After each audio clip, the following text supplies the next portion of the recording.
interview is with Kurt Wuckert Jr. He's the Bitcoin historian and advisor at CoinGeek.com and has been interviewed on Fox Business, NBC, Newsy, Cheddar, and others for his rational opinions on the Bitcoin and blockchain industry as a whole. He's a cybersecurity expert and a Bitcoin OG since 2012, and he's also part of the Bitcoin intellectual dark web. He's also the founder and CEO of Gorilla Pool, a Bitcoin mining and infrastructure company. This conversation will deal with recent topics and current events in the Bitcoin, technology, and society as a whole. I hope you will enjoy this podcast. Cool. Okay. So, well, in this style of interview, Kurt, you are the Bitcoin historian. And that's something that I've always wondered, what is that about? Like, what does that mean? Tell a little bit about your story. I mean, are you sure? Did you kind of get hired to the job and then you just kind of research the stuff behind it, or were you always kind of following everything from the beginning? I mean, it's kind of a both and. So I come from a long line of people that are really interested in history in general. So as a kid, I wanted to be like an archaeologist or something. I really liked history, but not just a specific topic. Like I remember watching, you'd watch the History Channel or something, and somebody would pop on. It'd be like World War II firearms historian, and it's like the kind of guy that knows every caliber and every weapon of every person that was on the battlefield. And I always just thought that was so fascinating conceptually. And I also I have this teacher. He died like 10 days ago, and he was a huge influence on me. And he was super, super, super into like bizarro, arcane history of things. But you could talk to him about, I mean, sure, he could talk to you about the famous Greek philosophers or Roman emperors, and the stuff that you'd expect out of anybody that was kind of a history generalist. Mm-hmm. But then he would just get going about like just some bizarre Canaanite god or something, and he could just go and go and go and go. And I thought that was so impressive a skill, and I just started working on it myself. Like I was always a technologist. I always thought tech was really cool. I always really liked computers. And for me, when I discovered Bitcoin, like the 2012, 2013 era, I always think of this as like my education year in Bitcoin, where I really dove in. So it was read the white paper, and then, okay, who is this creator? Who's Satoshi Nakamoto? I naively presumed it was some Japanese guy. And quickly realized, oh no, okay, it's a pseudonym. Okay, well, this is already kind of juicy. This is a spy story, right? And so I read every word he ever said, and I found it fascinating. I loved the debates that he had with people and his advocacy, his ability to get into the apologetics. And so I just familiarized myself with the story. And then when the Bitcoin Civil War stuff heated up, like 2015, 16, 17, I remember people saying oh, well, I even hear it all the time. I hear it on like Bitcoin Magazine podcasts. It'll be like, well, Satoshi said, not your keys, not your coins. And I'm like, Satoshi didn't say that. That is not a Satoshi quote. And I kind of just became like a little bit of a contrarian. But to me, I wasn't trying to be a contrarian. I just kept finding myself saying, well, actually, Satoshi said this about Bitcoin, and here's how it worked, and this and that. So I started to get a bit of a reputation as Kurt knows a bunch of stuff about Bitcoin that nobody's talking about. And then I went and checked, and turns out he's right. That's a quote from Satoshi.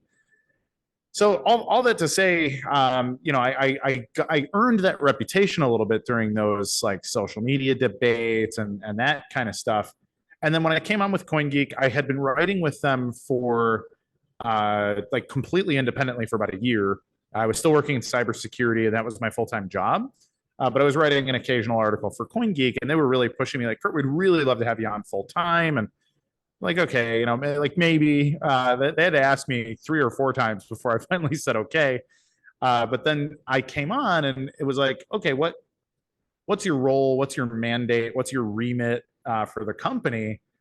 And I work as an outside consultant to CoinGeek because I'm an American and they don't have an American business entity. So I have a company that sells articles and media and stuff to CoinGeek, is like the very technical legal way that this works. And so it was a little bit like title. And it's like, I didn't just want to be author or writer or journalist or, like the kind of things.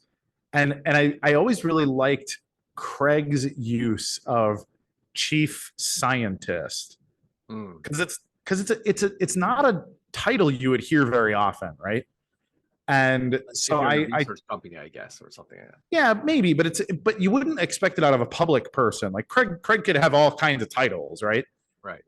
So the like chief scientist always stuck out as like, that's cool, that's clever. And so I bounced it off of our editor-in-chief and said, the articles that I write, and at the time I'd probably only written maybe a dozen articles for CoinGeek across the previous year, and said, everything I'm writing is sort of either way out philosophical focus stuff, like it's not news, right, or it's me recounting a lesser known piece of history of Bitcoin. What do you think of something like historian in my title? And he was like, it's pretty, it's pretty bold, it's pretty ballsy. And ultimately, it never really got fully decided on. And I just threw it in my signature on my email, and I sent him an email and said, hey, this is what I'm going with, unless you disagree with me, right? Take it or leave it. And he was like, chief Bitcoin historian. He's like, what a guy to give yourself a C-level title. So it was a little bit funny, but at the same time, it really defined, like, I'm not doing news. I'm not talking about, like, I'm not going to say, hey, Ethereum had a hard fork this week and this and that. Like, that's not the kind of, I don't report. Right. So right. I literally just editorialize about the history of Bitcoin. Yes. With the occasional tangent on something else, but that's my real focus here. And everybody just kind of agreed, like, you know what? It's true. That is your role. That's your role here. You are CoinGeek's Bitcoin historian. So it stuck. It stuck. It stuck, and I thought it was kind of fitting, because you're right. It didn't really sound like what the stuff you were doing is just a reporter, is just a journalist. Yeah. But I think it really stuck. I mean, I've heard, and correct me if I'm wrong, but I'm pretty sure that I've heard you referred to as that by interviewers on like MSNBC and Fox, NBC. I've been on Newsy and Cheddar, and I mean that's my title. So that's so now like there's chief historians now.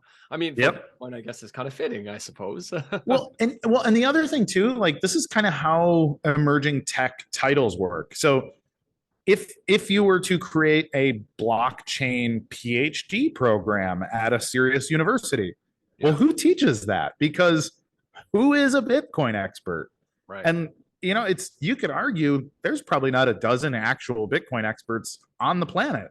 So when you do these things, a lot of times when it's a new idea, it's an emerging thing, the university might create like an honorary degree sort of title thing to establish a program. And so it's a little bit like that too, where, and I've done some university guest lecturing as well. And they're just like, oh, that's such a perfect title for this thing. And so it's like, just kind of makes everybody feel comfortable with the fact that somebody has dedicated their career to researching and cataloging the history of Bitcoin. Right. So, right.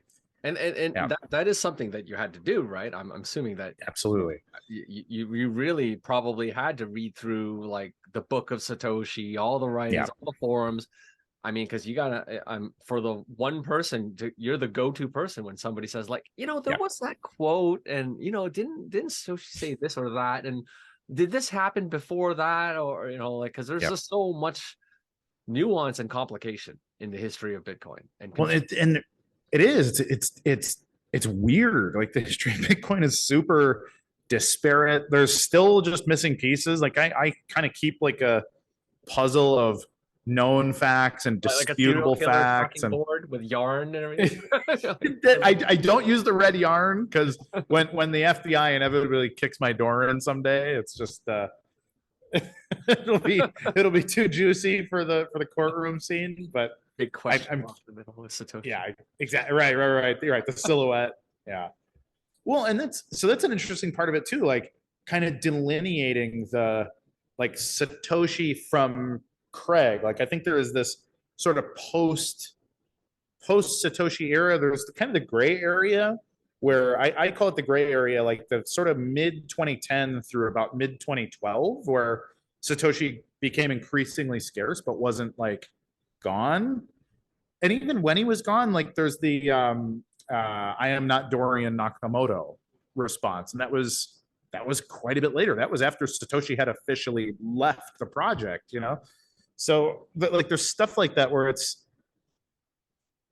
I mean, who had those logins? We know he got hacked in 2014, and some black hat hacker had his logins and was extorting him. Like this is not disputed history. Like Craig will say he was being extorted, and I think that those are the same story. But obviously, critics will disagree. But we know that in 2014, Satoshi's email, his GMX email, was compromised, and that led to the compromise of SourceForge and the P2P Foundation website, a bunch of his other logins. And so there's that gray area of when was it not the real Satoshi Nakamoto talking to us in that sort of 2012 to 2010 to 2012 era? We don't know. We kind of can't know. So that's hard. So in that era, then there were already people who knew that he was Satoshi and then were close enough to him to compromise him. Well, I think so, but part of it really demands that you have to trust somebody.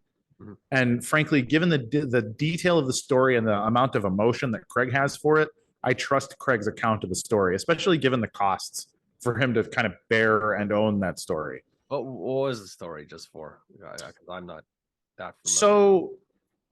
So if you were to ask Craig, like, why did he leave? And then like the era from when he left to when he got doxxed. So this is like 2011 to 2015. Mm-hmm. So it's a four and a half year period, roughly. He got divorced from Lynn. He had been married to Lynn for more than a decade. She's quite a bit older than Craig. Also, she's if I had to guess, she's about 20 years older than Craig. And they got married when Craig was in his 20s, if I recall. And so as Craig got older, she did not want him working on such a project.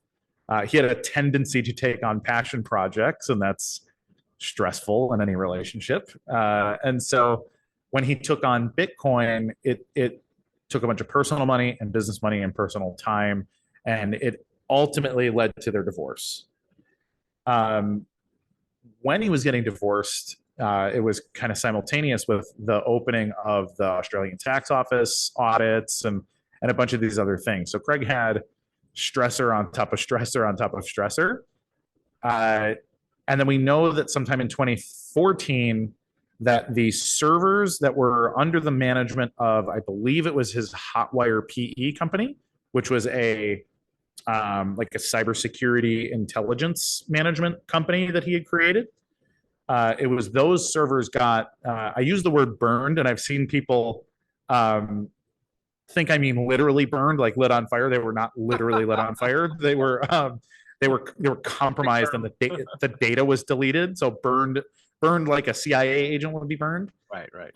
So the data became compromised and needed to be rebuilt at that point. So what actually happened? What I think happened based on my research is that the ATO had a couple of rogue agents that were trying to get as much information about Craig as possible. They seem to have hit a wall on their personal research of Craig because he was doing military intelligence work and other things that was above the pay grade of the tax office. When they had to dig into, okay, what's in these files that we're not allowed to see? Like, whose permission do we have to ask? This is pure speculation on my part, but if you were doing work for MI6, you'd need the permission of MI6 to open MI6's files, even if you're the ATO and found them on a computer. And so I don't know what the process is on something like that, because that process is not published for the public. So similarly, if the IRS were to audit someone and discover, okay, they're a contractor for the CIA, we're going to need the permission of the CIA to open the CIA's files, or else, who knows what the consequences are, frankly. And so at that point, it appears that Jamie Wilson, who was Craig's, I believe is the CFO of Craig's overarching management company, which is called De Morgan. Jamie, I think, basically realized that Craig was likely Satoshi Nakamoto, or at least he had a hunch, given some of what he had learned through interviews with the ATO and some of these other things, and some of what the company. And the company's doing stuff in Bitcoin at this point. The companies that they're in? I think so. It looks to me like there is some work being done in a compartmentalized fashion by Craig's companies on Bitcoin stuff. This is in like the 2006 to 2010 era. So like Craig had 50 people on staff that were doing projects for like Lassiter's Casino and BDO and the Australian Stock Exchange and some of these other things. So I see. So he would do. Yeah. So even though there would like sorry, finish your thought. No. I was going to say, like, they would do software development and penetration testing, and then what do you call it? Like white box code audit, like that kind of thing was like the nature of his business. And I think that I think it's very clear that Craig could have also inserted, like, here's this chunk of code, like, that is Bitcoin, can like fix this, and then just as part of your job, you do your job and you pass the code back, and then it gets published. So and because because you mentioned there's already several companies, there's like Hotwire, you mentioned work with Lassiter's. I think there was another company called Panopticrypt, I remember being mentioned. If these were on the same amount of time, you're saying that even though no one of these companies was doing Bitcoin stuff, therefore everybody in that company working in the company would obviously know that, hey, my boss is probably Satoshi Nakamoto. You're saying that this guy Jamie was Jamie with a M as in Mike. Okay, so this guy Jamie he worked at the management company level, like the sort of the parent company level. Yep. As what as a CTO, CFO. I believe it was the CFO. He was if I recall, he was an accountant of sorts and managed the finances of the empire. Right. Okay, so that's why maybe perhaps looking at the books, he had enough clues to say, like, these all companies seem to be doing this kind of stuff, have these sort of projects. Maybe this guy who owns all these companies is Satoshi. Right. Yeah. So that's the theory. And part of what he was being audited for was writing off R&D expenses and hardware expenses, other computers, for doing all this stuff that wasn't what the company was doing. So this is why I think that it was probably Jamie, because any CFO that looks at, okay, why are we being audited? And we're being audited for all that. Like, what client is this for? What were we doing, right? And it's possible that the client even was like Satoshi Nakamoto or Bitcoin or something like that. Like, we don't know what Jamie saw that led to him extorting Craig. It appears that the history is that he extorted Craig and basically was like, look, dude, if you're Satoshi Nakamoto, just me knowing you're Satoshi Nakamoto is worth a huge amount of money. Right. And so I think it turned into a blackmail thing. Craig and Jamie very quickly had a falling out. The ATO stuff went completely haywire because I think the agents probably also figured out, like, oh, hey, this guy might have not just the money we're looking for, but he might have $1 billion that we might be able to figure out a way to get a chunk of to stay quiet. So, I mean, when there's all this money on the line, and especially at the time, nobody really understood how Bitcoin worked. Yeah. I could see it sort of triggering okay, how much would he be willing to pay me to go away? the corruption gene of all politicians and bureaucrats. Exactly. And so I think we see a few layers of that. I think that's what we see with the journalists at Wired and Gizmodo magazine. I think that's what we see with the people from the BBC. I think it's, all these things, they kind of come together. Craig is clearly very upset that all this is happening. People will point out, oh, Craig hired a PR agency before he was doxxed. Why would he do that unless it was Craig who doxxed himself? So this is the big small blocker theory. What? So, and that did happen. The PR agency for the Satoshi Nakamoto story was hired before Craig was doxxed by Wired and Gizmodo. So we have to ask ourselves, why would Craig do that? Now, one of the responses is, yeah, maybe he planned to come out. Maybe Craig leaked the documents himself and seeded the media with the story. That's the popular theory among critics. But it is at least as likely, and it's obviously a possibility, that when he knew that his identity had been compromised, his identity may have been compromised a year before it became public that it was compromised. And this is that 2014 era. So Craig got publicly outed in mid-2015, but we know Satoshi Nakamoto had the extortionist black hat hacker posted to all of Satoshi's accounts, basically saying, Satoshi, I got your password, your IP address leaked, I have your information, I know who you are, and you're not safe. He specifically said you are not safe, and then asked for a bribe. I think he wanted $25,000 to keep his secret quiet. Wow. Oh, that's true. But we have to remember how much Bitcoin was worth back then. Yes. Yeah. So yeah. $1,000 is, it would have been a lot of Bitcoins at the time. Yeah. So yeah, 2014. Yeah. I mean, Bitcoin was probably $100 at the time. So, so he was asking for, quite a bit of Bitcoin. But so it was at that time. So if you look at when the hacker threatened Satoshi, hey, I'm going to dox you. Then you see Craig hire a PR agency basically in a frenzy. Holy shit, how do I get in front of this? And now that whole story, now that whole timeline makes a lot more sense if you believe that Craig is Satoshi.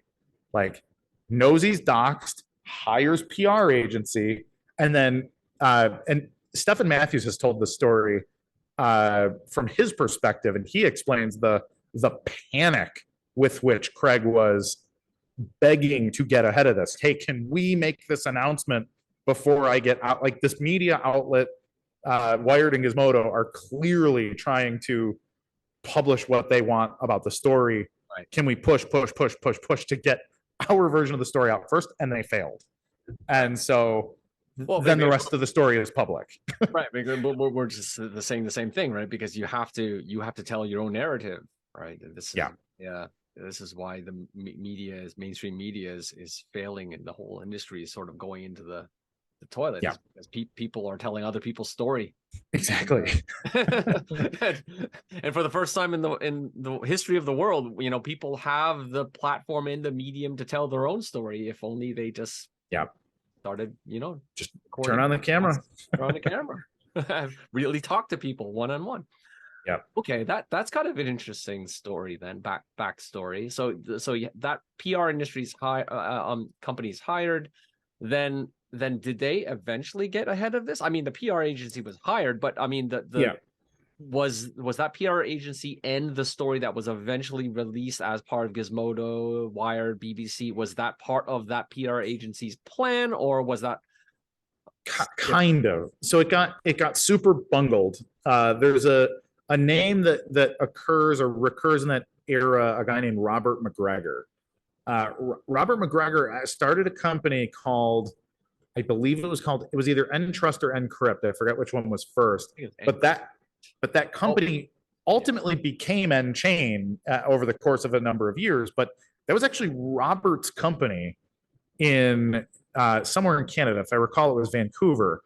And so Robert started this company because he was interested in Bitcoin and like payments and settlement stuff. But I don't think the company ever really did anything. Given that he's Canadian, I think there was some kind of a connection, some sort of third-party connection between him and Calvin Ayre that led to, hey, this Robert guy maybe should get involved, and whatever. Now, Robert really wanted to commercialize the Satoshi Nakamoto story. So his idea was, hey, let's put a crown on this guy. Let's make it like let's get him to do a couple of public signings on the media and do all these things. Like, let's dress him up and trot him out. Like, that's worth a ton of movie, like or a ton of money. Let's do a book deal. Let's do a movie. Let's have Mel Gibson play him. Like, he's that kind of guy. So he's very media savvy, Right. and wanted to treat Craig like a circus act. Well, as you and I are both well aware, Craig does not like being taken advantage of, and he doesn't like being the center of attention, unless it's very much on his own terms. And so it was Robert that booked the BBC interview that Craig was super resistant to from the get-go. So a lot of people point out, like, oh, look how uncomfortable Craig is on BBC, and why is he like, he's clearly, well, he was mad at Robert. He didn't want to be there in the first place. And a bunch of those things. But so this was kind of the problem of the PR agency, is the PR agency was working with Robert, and Robert had this grandiose vision of Craig the rock star, and that just obviously didn't jive with what Craig wanted to accomplish in his own right with his own invention. And so I think during the like 2015 and 16 era, this is actually like Craig attempted to kill himself. I don't know how many people know that he tried to cut his own throat. Wow. And ended up in a coma in the hospital and all this other stuff, which again, his critics will say, well, that's fake. That didn't actually happen. That was him trying to get out of the because signing sessions. Hospital records is something you can fake, right? Yeah, it's fake. Absolutely. I mean, but we ignore those people, those internet trolls who don't realize that the real world's and still exists. Right. Things happen. So even outside the internet saying so. So then ultimately, Robert was canned. Like, it was just like, okay, we're just. I don't know exactly the details. Presumably his equity was bought out. This is why the name changes, and like, okay, we're going to bundle up, create Endchain and some of this other stuff, and focus on the tech, because Craig doesn't want it to be about the identity of Satoshi Nakamoto, which is still the narrative that he has today. So if there was so much pushback, why did he go along with it in the first place? It sounded like he never wanted to do this in the first place. How come it was even on the table? I don't know. And when I ask him, and I have asked him about this, and he'll explain, like, I really didn't like these things, but I tried to trust people.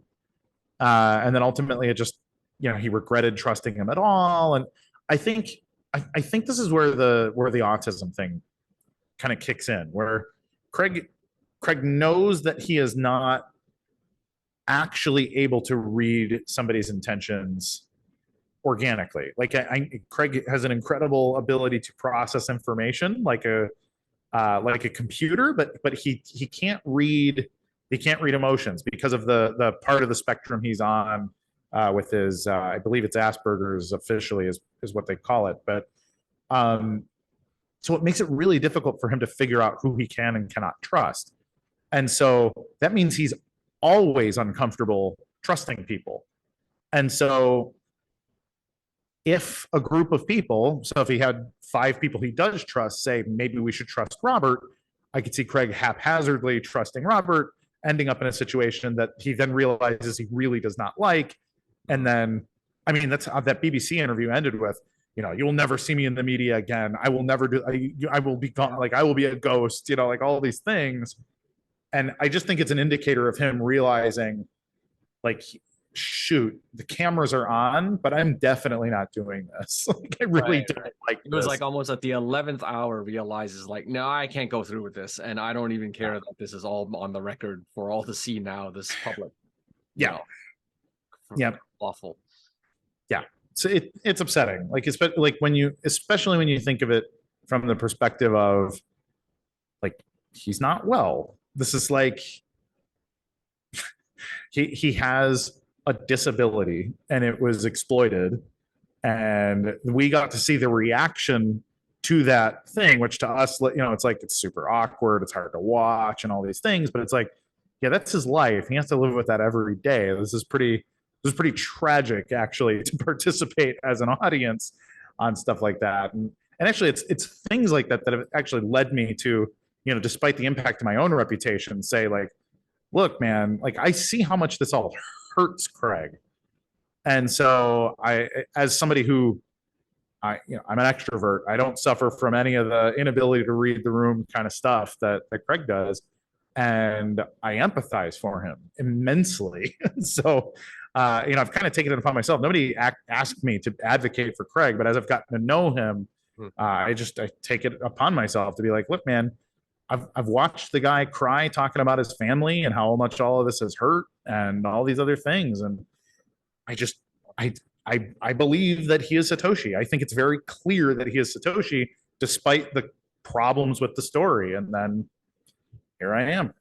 Wow. No, yeah, that kind of, I think that's kind of makes a lot of sense too. If that meltdown on the BBC was like, it wasn't staged, it was actually, that is a meltdown on camera. Where we're at that point, sounds like really until that point, maybe he thought he could go through with it, just get it done, walk the line. But maybe at that point, he's realized I couldn't do it, and what this is probably the worst way to say I can't do it, right? Literally, when the pen is in your hand, and so just to establish the sequence of events. I mean, this attempt at suicide, which is no joke. This happened. I suppose after that incident.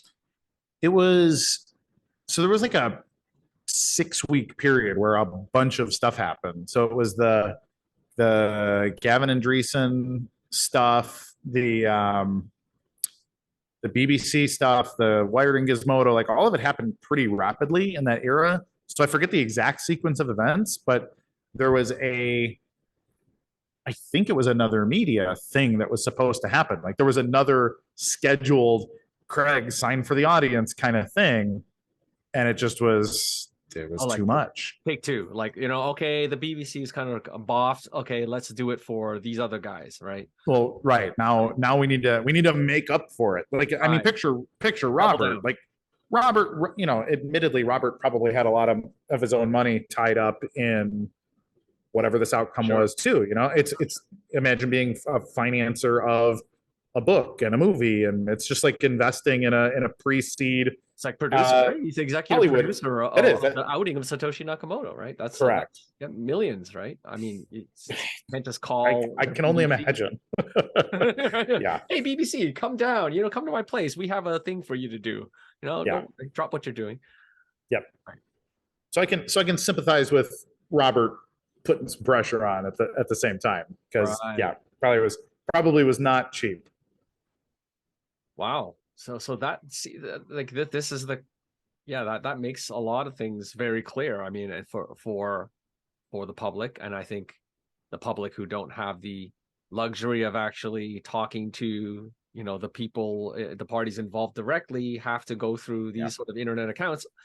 That sounds like a very very very valid or believable explanation of the events, because everything just sort of fits. But let's I mean, yourself, you mentioned you're a technologist. I mean, you are I think I count myself as one too. And you mentioned that there are many other reasons why, because of your background as a technologist, that you believe Satoshi Nakamoto, and I think that's something that I think until recently, it was harder for folks like yourself and myself to actually convey to people, right? Because we've met him, we've spoke to him, we understand the terms of our trade. So when you talk to somebody else who is, if you're a network engineer, you talk to another network engineer, you're a developer, you guys, we share language. And so from that sort of that sort of background, we can connect with him easier, especially if it's somebody on the spectrum. You don't have the pleasantries are very awkwardly skipped with Craig. I think you know what I mean, when he just sort of meets you and just dives into a random technical topic, which no idea what he's talking about, and why are you why are you bringing this up? And it was because maybe there was a message that you sent on Twitter or Slack or Reddit 2 weeks ago, and he might have read that, and now he's basically responding to you. You've totally forgotten about that thing, but now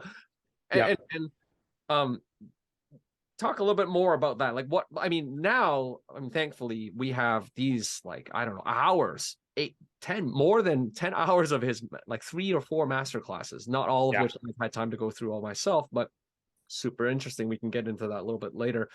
But even before that, what I mean, in your conversations with him from the technical perspective, like what was it about your discussions that sort of stuck out and said, like, no, this guy clearly knows what he's talking about? Sure.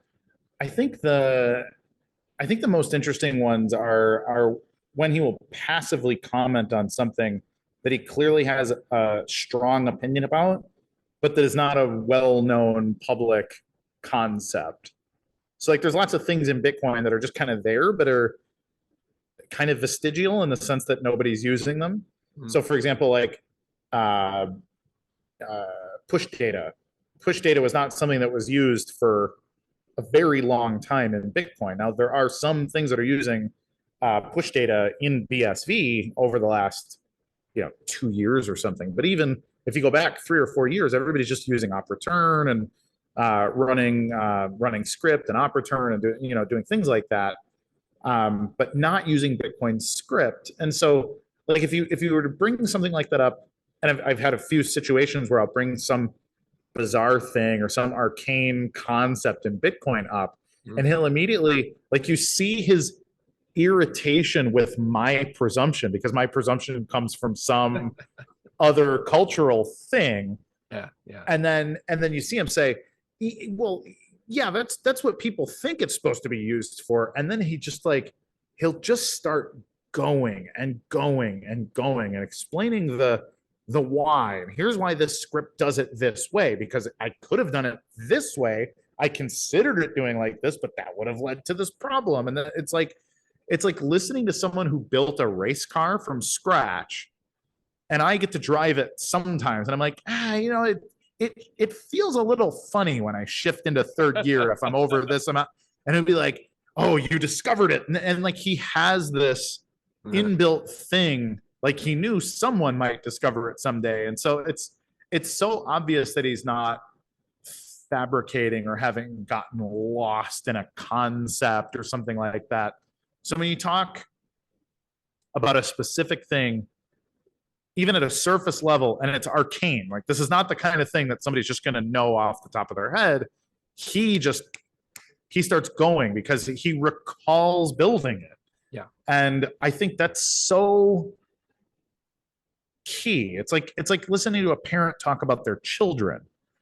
Like there's a lot that like aunts and uncles can observe about your kids, but I'm sorry, unless you have lived my life with my kids, there are just things that I know about my kids that you will never know unless you live with them. And that's the level of understanding Craig has about Bitcoin. And so it's a lot of little things like that. I recall a conversation about the op true, or people will call it the one return bug. Yeah, the which is one. Yeah. Yeah. Kind of every multi-sig template.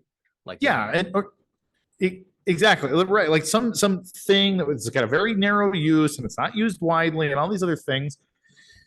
He just instantly, yeah, we had to patch it because the idiots, like some guy told me it could be exploited like this. And so we had to make a change. And it's like, you feel his irritation with the necessity to have gone back to do work because somebody thought of some way to use it that he didn't think of, or, just things like that.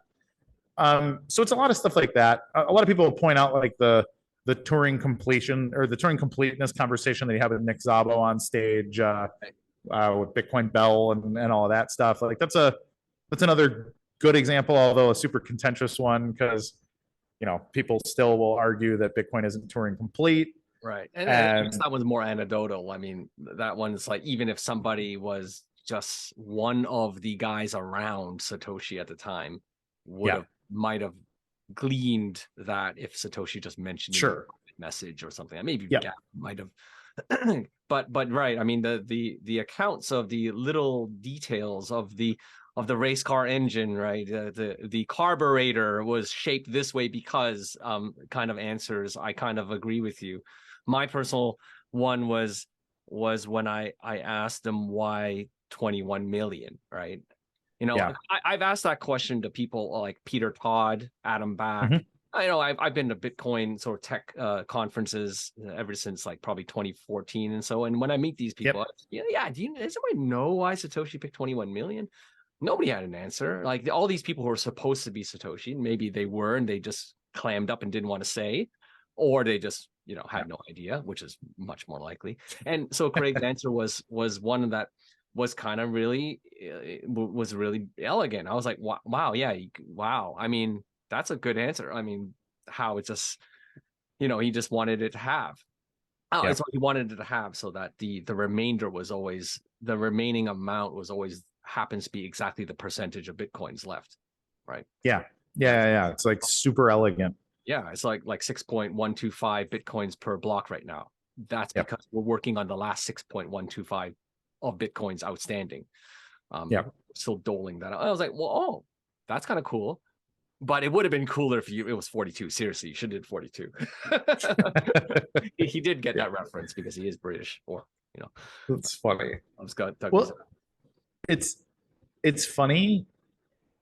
So I bring this up. Like people will ask me like if there's anything I ever disagreed with Satoshi on, and it's actually the halvening schedule. Now that you bring up like the distribution and things like that, I think the halvening they should have been a lot quicker, because I think the subsidy has lasted too long, and it's created this opportunity for the whole crypto sphere to look the way that it looks. So I just wanted to call that out in case I lost that thought, because I get the people who say, "Oh, Kurt's he just thinks Satoshi's flawless." But so if I was in the room in 2007 or 8, and if anybody asked, that would have been my feedback. Like, let's make that subsidy like end after 10 years instead of going on for 140. Oh, I well, economically, it kind of ends. I mean, because you have to expect that value doesn't go exponential, which is kind of funny, because that's exactly what BTC people are expecting it to, right? The price will keep on going exponentially. But because they argue that it has to, and therefore that it will. Right. It's a chicken. They give the chicken and the egg argument. It has to, therefore it will. Whereas when I heard that, I mean, I kind of agreed with you there, because initially I always thought that too before actually discussing it with Craig one day. I always thought before that, like, that's kind of like a really long inflation schedule, and for something that's supposed to be deflationary asset, and 140 years is a long time. But then but then you realize that it's 140 years, but it's like this, right? So it's asymptotic to zero. So really, practically speaking, it's really a drop straight almost to zero within the first 10 years. Now that doesn't account for the price going matching, right? So it's almost as if Bitcoin didn't go asymptotic because the Bitcoin price, if BTC price did not go asymptotic, let me be very precise. If BTC price did not go asymptotic for reasons which were external, which I believe are external, because there were a lot of money put into pumping BTC price. I'm not notwithstanding all the money invested in all the companies that are pumping BTC, and probably got spurred upon by the whole reveal, right? Or the whole 2015, 16 reveal of Satoshi Nakamoto really brought Bitcoin onto the world stage, and it made a lot of people pay attention to it, because before that, it was still very niche. It was still very like early adopter, only geeks were playing with it, or cypherpunks, whatever. And because of the reveal, then the price became asymptotic. Because what was the price before 2015? It was never over $600. Well, 2014 it went over $1,000 for a few days. Then it dropped back down to like dropped back in. Oh, it dropped into the hundreds again until I don't think it got over $1,000 again until early 2017, if I recall. Yes, and 2017 was when Tether started their printing. So you can see that. I mean, it all to me is like money from the outside realized how much they were all like Rob McGregors, I guess it sounds like, and they wanted to capitalize on the Bitcoin phenomenon in their own way, and their way was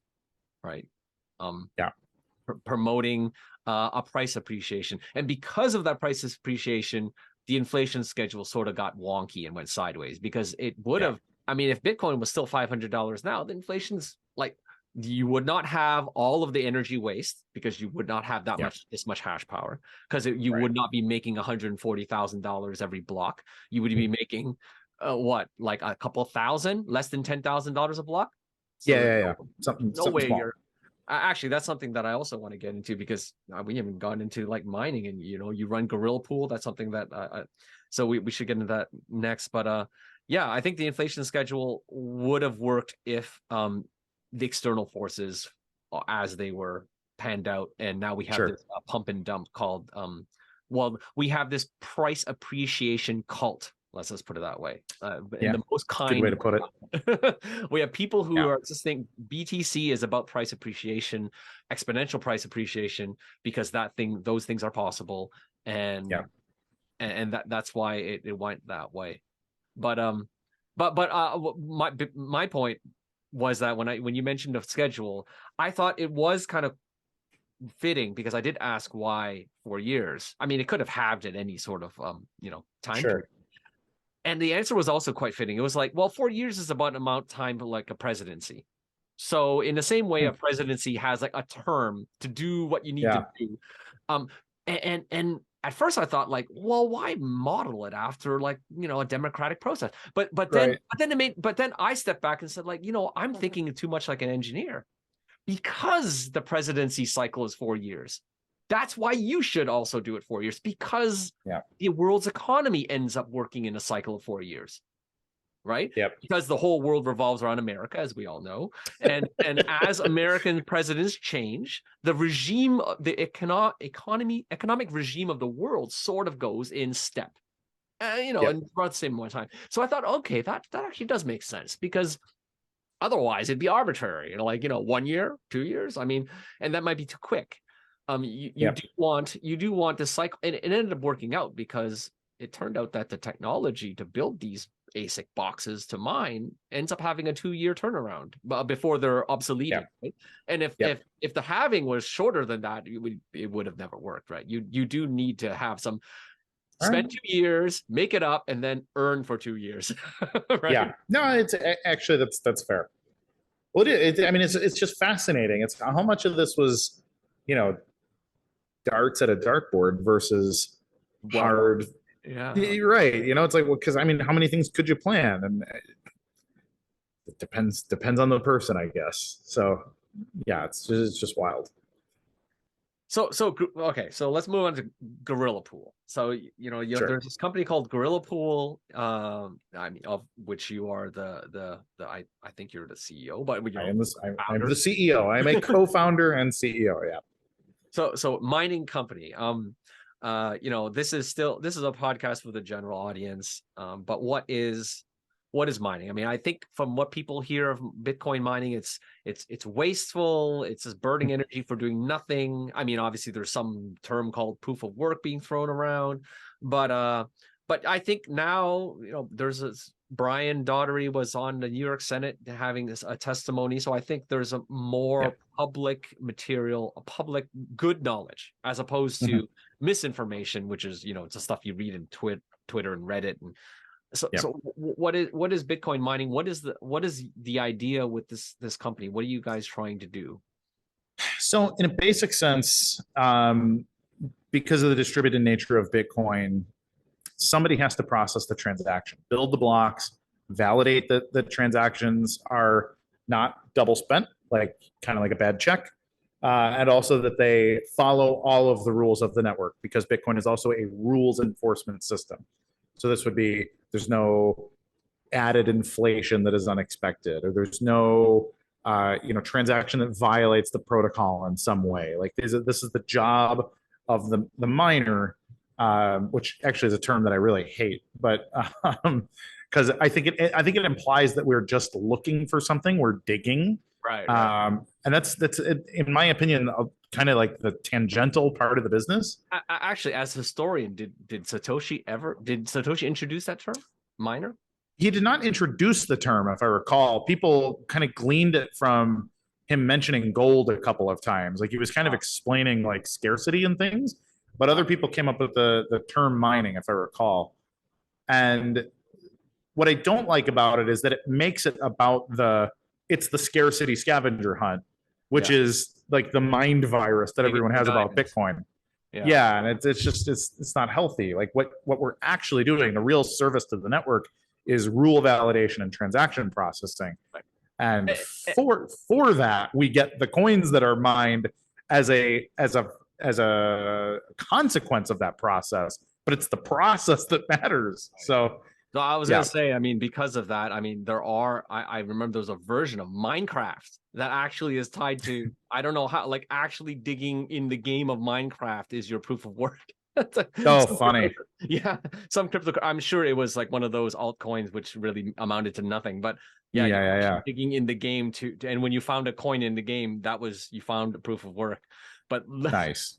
that was taking an analogy to the extreme. Yeah, for real. So what is proof of work? Unfortunately, I don't think there's an easy way to explain what proof of work is, but let's assume that your time is really valuable. And between guys like me and you, our time is pretty valuable. So let's say we also get a lot of people that knock on our door. So if a lot of people knock on your door, you're probably not going to get up every single time somebody knocks on the door. You're going to have to add some kind of a filtering mechanism. And so maybe you put a sign on the door that says, during business hours, I need you to knock exactly 10,000 times in order for me to answer the door. And so if somebody shows up and they don't have something important to tell you, they will not knock on your door. But if somebody has something very urgent to tell you, they're going to say, well, holy shit, Jerry, I guess I'll start 1, 2, 3, 4, 5, 6. So what they're doing is we'll have a robot knocker and a sensor, so they don't need to do that. The robot knocker is the best example, because what if you have something really important to tell Jerry all the time? Well, you can't just stand there and do so. All of a sudden, it becomes economically viable for somebody to invent an automated knocker, which is the ASIC. It is the hey, I'm going to specialize and I'm going to simplify this process for myself so that I get Jerry's attention faster. And so it's the analogy is that you have to prove that you care enough about your role in the relationship to expend this weird behavior in order to participate. It's work. So yeah, it's work. Yeah. Exactly.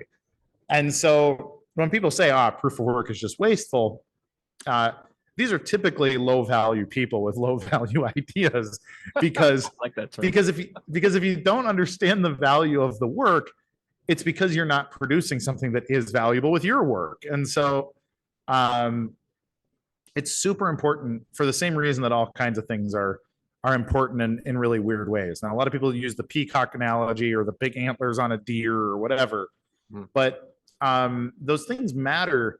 I'll point out, like, similar to a peacock, like, how does that tail not get them eaten? Right. Like, how did evolution select for such a large thing to grab onto as a bird that is, it has no camouflage. In fact, it is brightly colored, and then it has this massive thing that makes it difficult to get away and easy to hang on to. Like, why haven't coyotes made these things extinct 10,000 years ago? And the fact of the matter is that whatever disadvantage the tail gives them from being food gives them more of an advantage as it comes to the desires of the peahen. So the females say, man, I don't know, this might be dangerous, but I want to breed with the pretty one. And that happens so much more than they get eaten, that the tail continues to get bigger, showing that the evolutionary biology does not just select for the obvious trait of, hey, is this a safety mechanism? Sometimes the mechanism that makes something thrive is about relationships, or it's about aesthetics. Right. And I think there's a very important lesson there about what value actually is. Actually, as on that topic, just as a side note, I just finished reading Richard Dawkins' Selfish Gene, and in it, I mean, it's the revised version, up to date. So because Selfish Gene was written in the 70s, and a lot of stuff, some stuff in the book he's changed his opinion on, but he has a bit of more about the new book, which is the extended genotype, the extended phenotype. But he does speak about this kind of stuff, the selection, and how at the end of the day it's the universal replicator. It's like the gene is the universal replicator, and as everything in evolution, we are just a combination of these replicators. Your sole purpose is to replicate as prodigiously as possible, and those who replicate more will win the game of evolution over generations, right? So and that's actually really interesting. It's actually a lot of I heard Craig mention it as well, actually, but I don't remember in what context, but I think it's a very interesting an interesting side topic on this. But yes, this for sure. So this work that is a way of showing fitness, right? And the fitness that you are displaying is your fitness to be the one to do this block validation, or the one to earn the reward. Presumably because everybody's validating it. But if everybody's validating it, you're gonna have to show fitness in some way. And it sounds like what you're saying is that you are showing your fitness because you have more.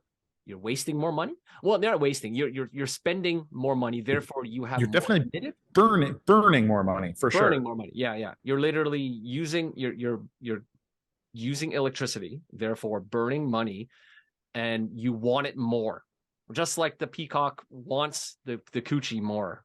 That's why he has the bigger tail, right? Yes. Or I mean, it's not really that particular, any particular peacock, but the genes, I suppose. Yeah. Okay, so that's kind of like that's kind of like mining and proof of work. What does Gorilla Pool do? Are you guys like you guys buy all these machines? You own it? Because I mean I've checked out the website. It looks like you guys run it, but so we run the pool. The mining business, there's a few ways to do it. You can in-house everything and have a multi-million-dollar investment in all kinds of hardware and invest in the whole system. We decided to, for a couple of reasons, decided to make it that we will run the pool and the data. What I really want is the data. I think that the data on the blockchain is the thing that is being severely undervalued here. But a simple way, I really wanted to give people a simple way to participate in the network. Now, just to have a little bit of skin in the game. And it also obviously helps Gorilla Pool bootstrap itself and build blocks and that kind of thing. But selling ASICs and hosting to people as a service, and it's not a particularly profitable thing to do, but it makes us a little bit of money too.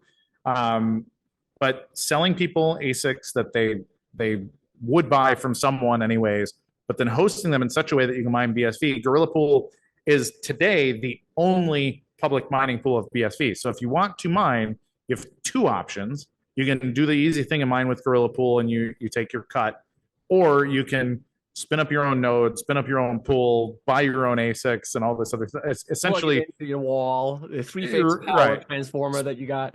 Spend a few $1 million retrofitting your house to be a BSV mining operation. Exactly. Right. Boil pool water and that'll be great. So so in a basic sense, we're a Bitcoin mining operation.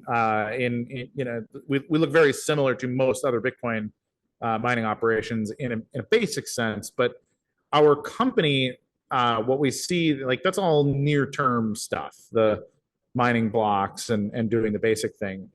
What we want to be is kind of show the Bitcoin economy that what we actually are trying to do is be a service provider and provide data as a service. Right. So you mentioned ISP before. You mentioned Bitcoin ISP, that term. Right. Absolutely. What does that mean? I mean, ISPs. I don't think of my internet ISP as being, my data provider, doing anything with my data besides passing it through. Right. So sure. What is this data aspect to it? Because I think it touches on something which a lot of people can relate to, which is we live in an industry now where Facebook and Instagram and all of these content media platforms own our data. And I think people are starting to realize that's not a terribly good thing. I mean, they have the crap end of the terms and conditions that they clicked through, right? Everybody clicked accept without reading it, and now Facebook owns you. Is that some aspect of this data relation you're talking about? A little bit. So in the way that the internet has grown up, it started with your content and your ISP were kind of the same thing. So this was like your AOL era of, okay, I pay AOL for access to the internet, but then AOL is also the company that's serving me my content and other things. I think that is a necessary step for people to understand technology. And then after a few years, people kind of realize, oh, wait, I can just download a browser. Right. Most people don't remember AOL, though.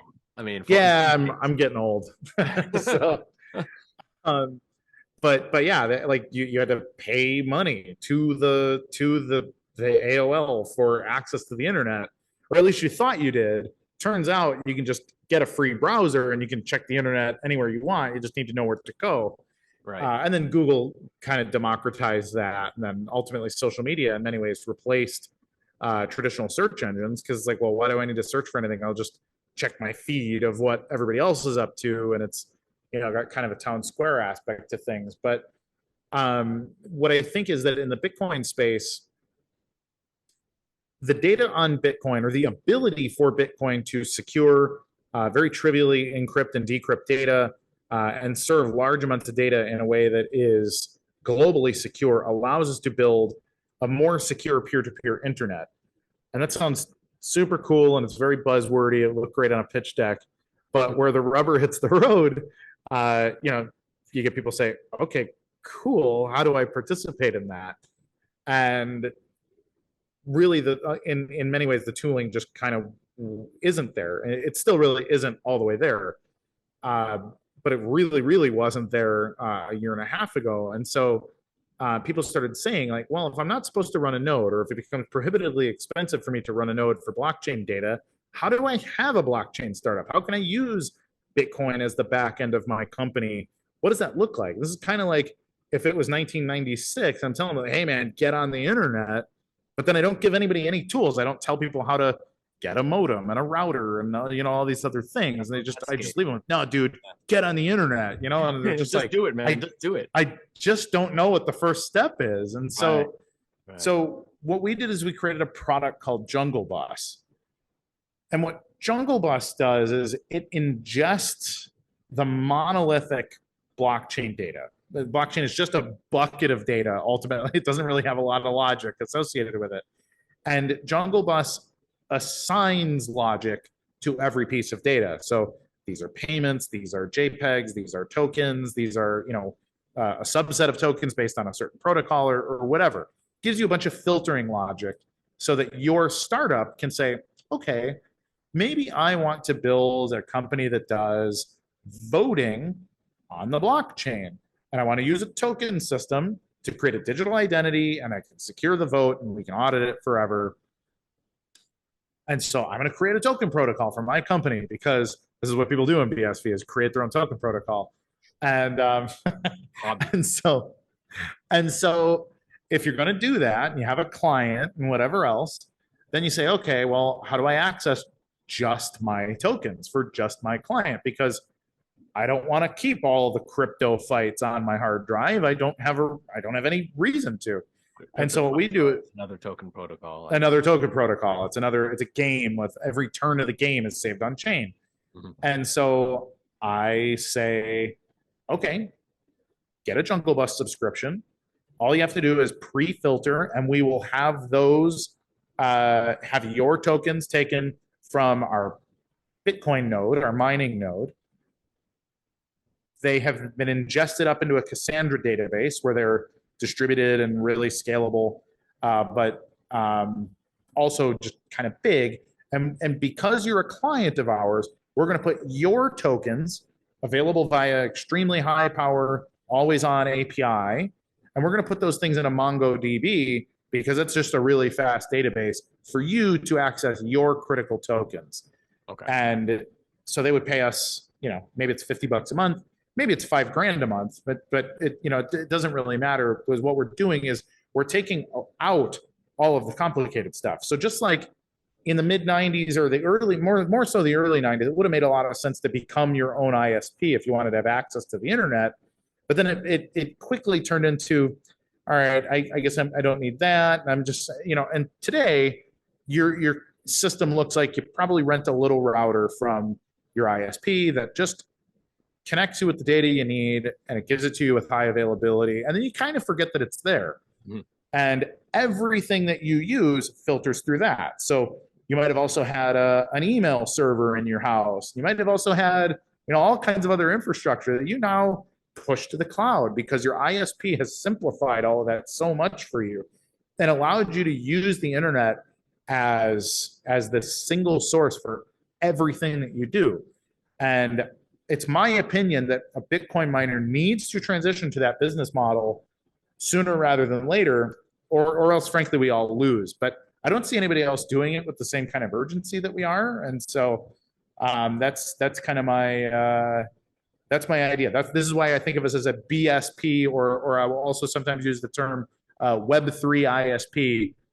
We want to replace Comcast. We want to replace the internet. We want to be thought of as, hey, I want to start a Bitcoin data services business, so I need to be a Gorilla Pool customer. You want to be the AOL of Bitcoin, but hopefully last longer than AOL.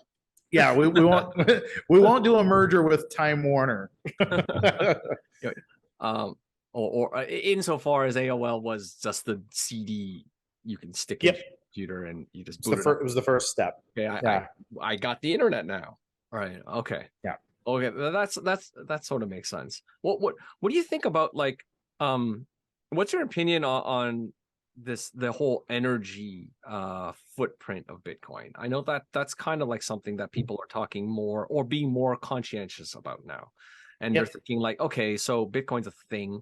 I mean, it doesn't look like it's going to go away. So what does it really mean? What you know, if it's always going to be using all these ASICs, right, as mining company or whatever we want to call them, like block producing companies, what you guys are doing. What is the future energy footprint of Bitcoin, and is it justifiable? So I think energy usage will continue to go up for some time. It'll continue to go up as the price continues to go up and as the subsidy remains. This is part of my criticism of the subsidy. But I think ultimately, at a certain point, it will start to trend down, and it will trend down for a very, very long time too, because there's not really a reason for the price to go up forever. And then if the price doesn't go up forever and the subsidy is diminishing, well, then that demands that the cost of hashing must go down, because there's an economic equation there. Well, hey, if I mine these coins now and the price of my hardware goes up and the price of the coins go up, I can sell my hardware at a profit, and then it's like my coins were free. And you know, it's this whole this brilliant speculators, and everybody's going to go buy picks and shovels and pans, and they're going to end up being free because I'm going to find a bunch of gold, right? And so all that goes into it, but the energy really is about value created. And where I hate to agree with the Greenpeace types is that there frankly hasn't been a lot of value created by Bitcoin at all. Like, Bitcoin so far has been really good at absorbing value from other things. Right. It's got gravity. It's taking value from other things. But you have to ask yourself, like, what business model was impossible before Bitcoin that is now a huge value creating business model? Right. And the answer is like nothing. I mean, aside from exchanges, but even they don't seem to actually be making a lot of money unless you're Binance. So even then, I would argue as like exchanges are just financial intermediaries, right? I mean, right. It's like banks. It's a tax. It is an interest rate on the economy tax, I guess. Yes. And it's a necessary one. So I'm not going to go into the anti-bank camp, but it's a necessary friction, resistance, cost of economy, running an economy. But it is not value injected. It's not part of like good GDP. I don't know. Right. I'm gonna put that. Yeah, they're not growing the pie. They're not baking pies. Yeah. Right. They're So just collecting tolls. So if you have an economy of just toll collectors and people getting on the highway but not actually going anywhere useful, just driving around back and forth on the highway collecting tolls. Yeah. And that is wasteful. Yeah. So right that's an interesting observation. There's no net value being created in Bitcoin, and I suppose you can use that universally for all Bitcoins, except I suppose in BSV there is this potential future of data value, or at the very least we care about it. I don't know how much value we're creating either. I mean, there's some, but I don't know that it's a net positive still. Well, that's a good argument of why BSV price is so low. Maybe the price is low because that's kind of commensurate to the value being created. But whereas the price of BTC is high, not because of value created, which I suppose is what a lot of people want it to be. But it's high because it's being manipulated high, so that people think there's value created, so that more people would let their value get sucked into it. Maybe precisely. Because if you think about it, so let's try to strong man the case here. If I'm a BTC pundit, somebody who's a proponent. I guess that wouldn't be a pundit. And I wanted to say, like, look, well, maybe it's facilitating what's the thing that's always said, like payments around the world. Then I suppose the amount of value going into the BTC ecosystem must equate to or be greater than the cost of inefficiency in current wire transfer payments around the world. Sure. Right? Like, or banking sector. I mean, around the world, if it really is supposed to be, it's not replacing banks as in the saving loans kind of perspective, but let's say it's replacing banks as a wire transfer agent. Is it more than that? Let's just say it replaced Western Union and MoneyGram. Right. Like if those companies ceased to exist, and whatever wasteful aspects of their operation and their employees became liberated to go get other jobs and whatever else, because people just use Bitcoin instead, then you can argue that there has been a net positive in its ability to disrupt anything that was a value creator. Because remittance, like private remittance is a huge economy. But even then, the value has to be more than the value of Bitcoin. I mean, what is the value of Western Union and MoneyGram? Is it more than $80 billion? I don't know. I mean, they're pretty big companies, but I would guess they've been shrinking for a long time.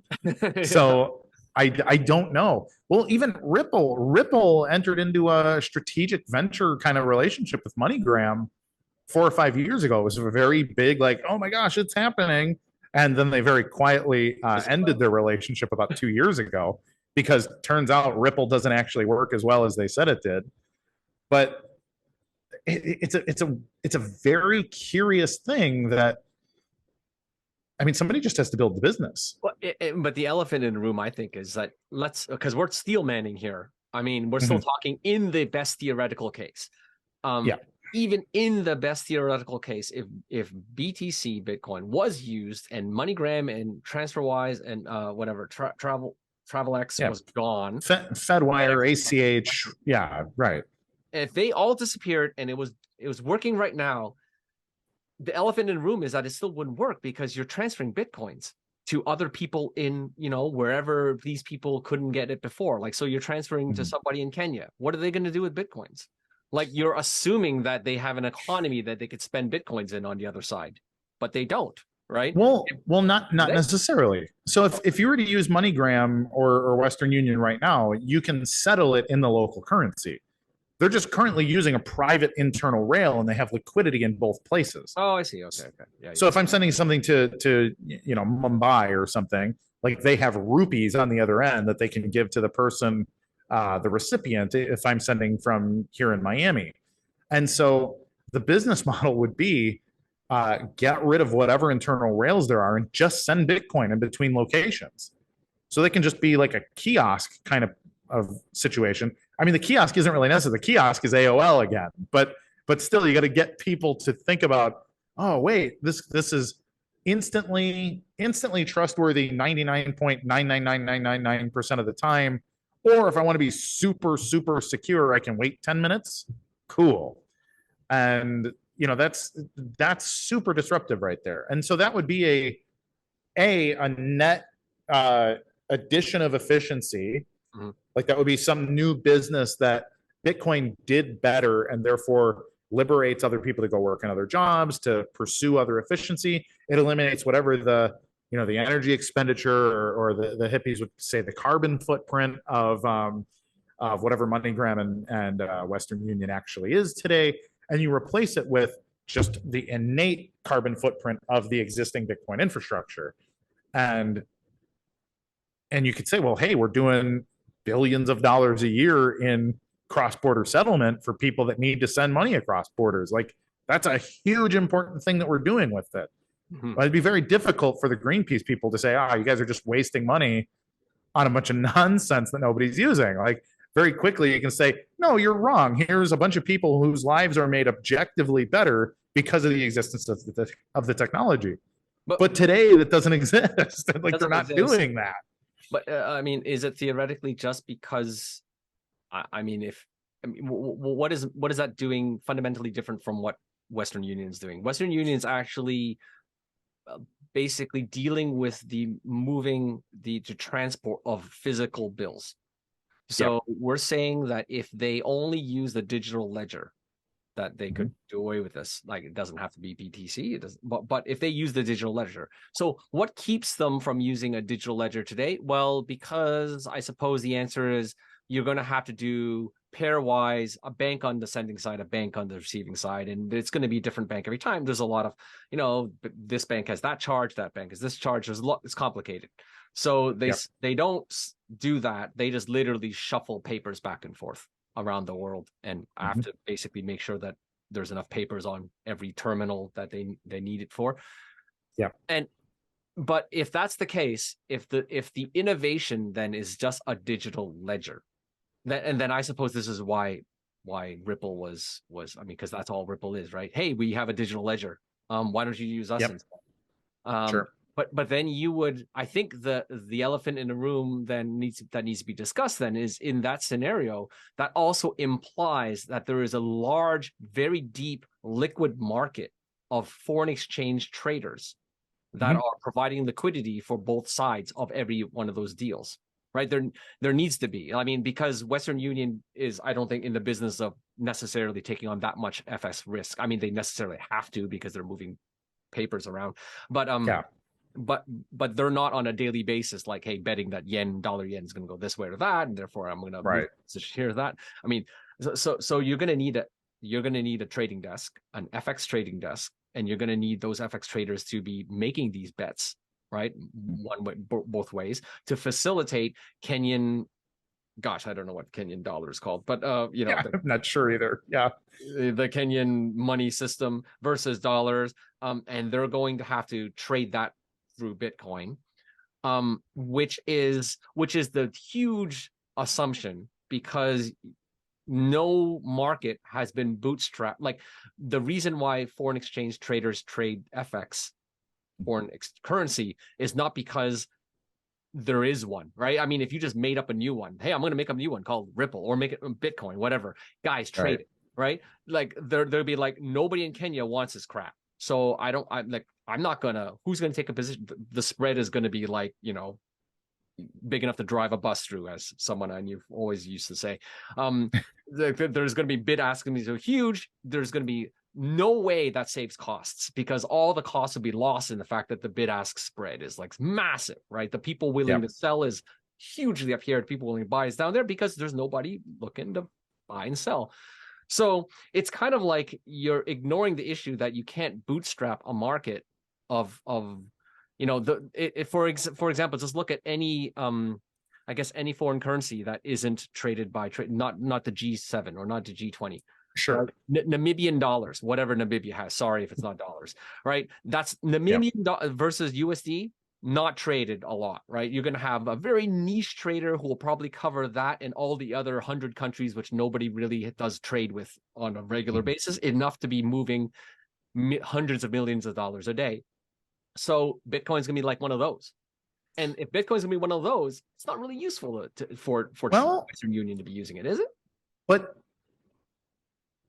we're just thinking about Bitcoin. We're just thinking about the base asset. It's kind of the same thing with gold, right? Like, how much gold can you have at each one of these locations? Well, it's kind of minimal. This is actually why paper cash was invented, is a promissory note to redeem for gold, and then it just became fiat and whatever else. But with Bitcoin, we have a few really interesting inventions that change this. Now, Bitcoin can be money in the sense that maybe in a place like Namibia, you can use Bitcoin. Maybe the thing that you want to buy is purchasable in Bitcoin, and you can just take the Bitcoin. Like that's a simple solution. But maybe your local currency can be tokenized on chain, and the Bitcoin can be transferred, but it can be converted to your token by the person at the kiosk, and then you can leave with a tokenized asset. Again, this demands that we're all using the same ledger for your tokenized fiat currency as well. But if you were to tokenize the Kenyan dollar or whatever, then all of a sudden that also becomes very simple. Now, you bring up FX, and that is, you're right, but we also have this concept called the automated market maker. And right now it's used for quote unquote DeFi, and they're mostly poorly implemented. But in theory, if they were implemented really well and with much deeper liquidity, if somebody wanted to make a relatively large exchange of something like US dollars to some other significantly less liquid currency, there can be logic like, okay, how would this be practically solved in the real world? And then program the automated market maker to go through those things in a various if this then that pattern, and see if it can figure out how to make the trade. And maybe you do have to wait an hour or a day, but somebody in a place like that, somebody in Kenya is going to be used to, they're going to realize, yeah, I know there's not that much liquidity. I can't likely get $10,000 here in 20 minutes. But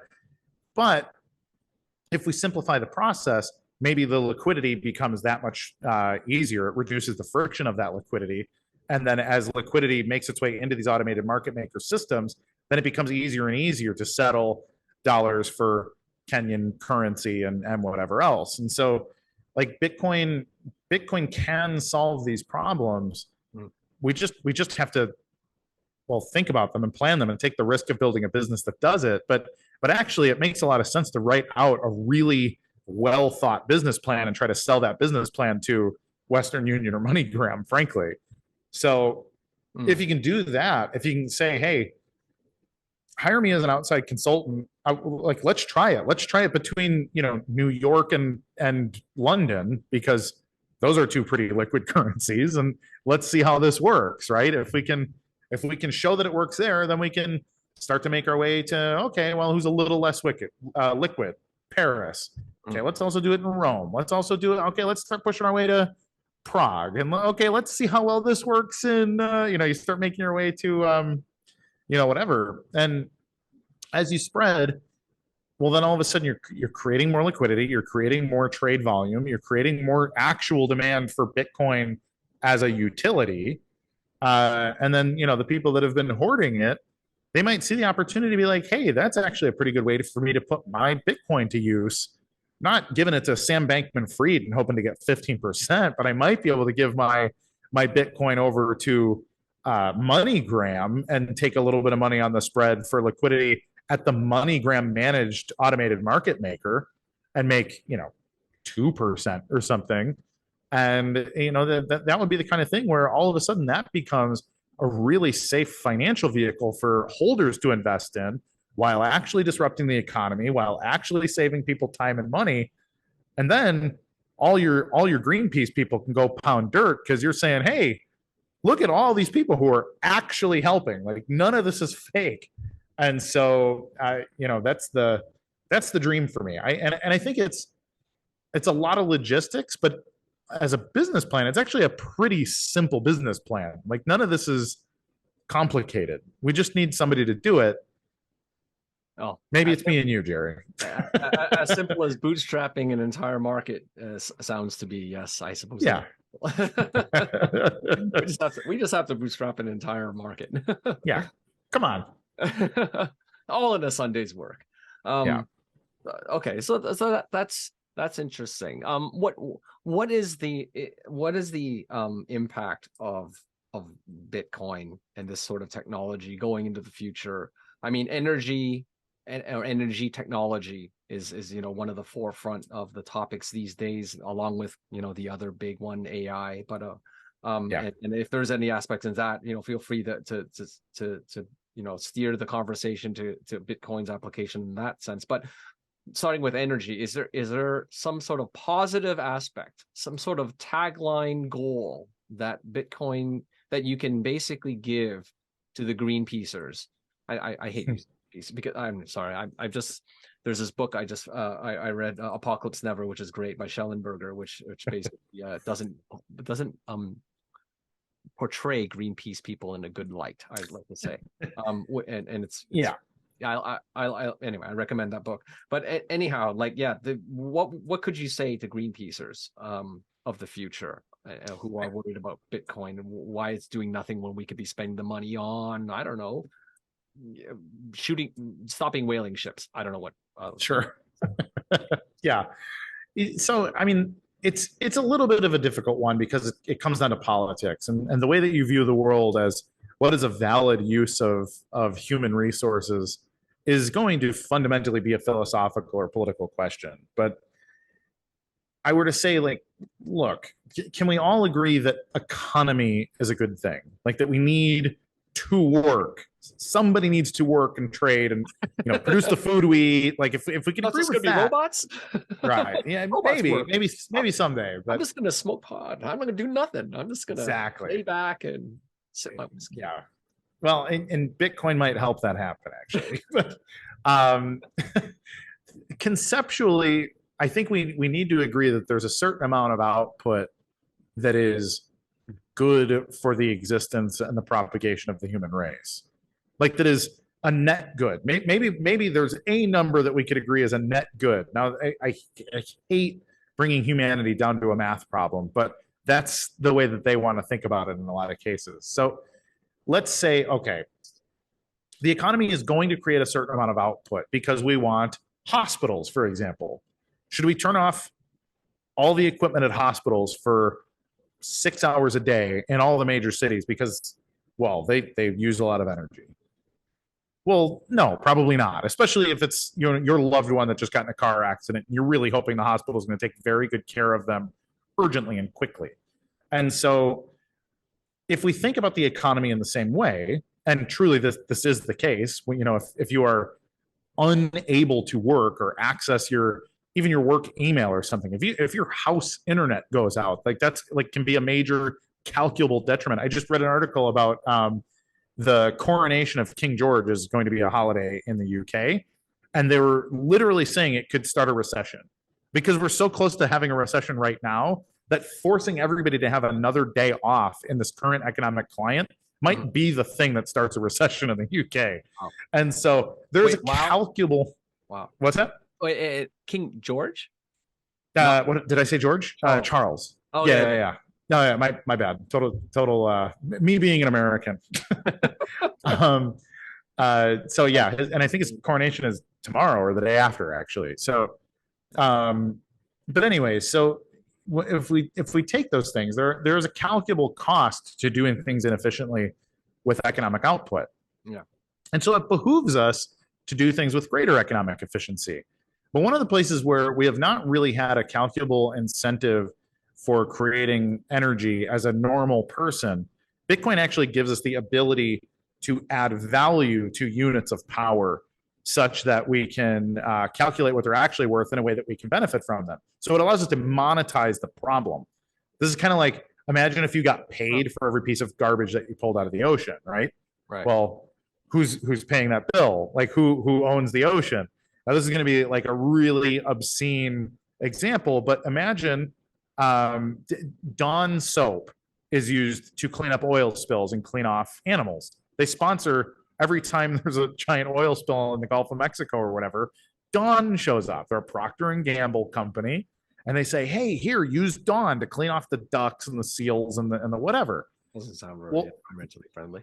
It's it works really well at getting the oil off of the animals without physically harming them. I don't know if it's good for the environment to have all that extra Dawn soap, but we're already at an environmental disaster. So okay. I was thinking more of the extra bit of soap that's going into the ocean now, along with all the oil.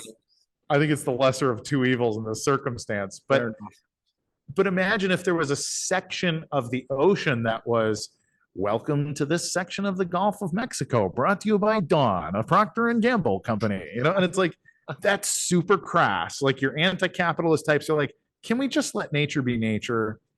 And I'd say, yeah, maybe, but the tragedy of the commons actually exists. And when there's a garbage heap in the middle of the ocean that's the size of Texas, everybody's looking at everybody else and saying, we should probably do something about that, but I don't want to pay for it. And so how do you monetize that problem?